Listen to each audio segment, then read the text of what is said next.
الفضل YouTube channel میں آپ کا استقبال ہے۔ السلام علیکم ورحمۃ اللہ وبرکاتہ۔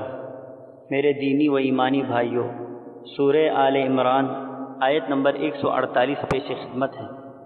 اعوذ باللہ من الشیطان الرجیم، فآتاہم اللہ ثواب الدنیا وحسن ثواب الآخرہ واللہ یحب المحسنین۔ اور اللہ تعالیٰ انہیں دنیا کا ثواب بھی دیا اور آخرت کے ثواب کی خوبی بھی عطا فرمائی، اور اللہ تعالیٰ نیک لوگوں سے محبت کرتا ہے۔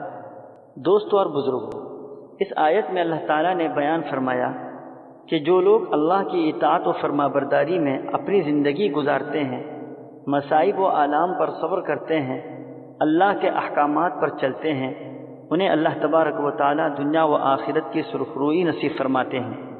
دنیا بھی اطمینان و سکون سے گزرے گی، اور آخرت میں اللہ کے پاس اچھا و بہتر ٹھکانہ ہوگا۔ دنیا میں دشمنوں پر غلبہ نصیب کرے گا اور کفار مغلوب ہوں گے۔ آخرت کا بدلہ تو اصل بدلہ ہے جو دائمی ہے اور فنا ہونے والا نہیں ہے۔ اسی وجہ سے آخرت کے ثواب کے ساتھ لفظ حسن کو بڑھا دیا گیا ہے، یعنی آخرت کا انجام بہتر ہوگا، اور اللہ ایسے نیکوکار و محسنین کو پسند فرماتے ہیں اور ان سے محبت کرتے ہیں۔ اللہ تبارک و تعالی ہم سبوں کو دنیا و آخرت کے بھرپور اجر و ثواب سے نوازے اور ہم سب کو اپنے محسن بندوں میں شامل فرمائے، آمین۔ وآخر دعوانا ان الحمد للہ رب العالمین۔ اس چینل کو سبسکرائب کریں اور اس کو زیادہ سے زیادہ شیئر کرنے کی کوشش کریں۔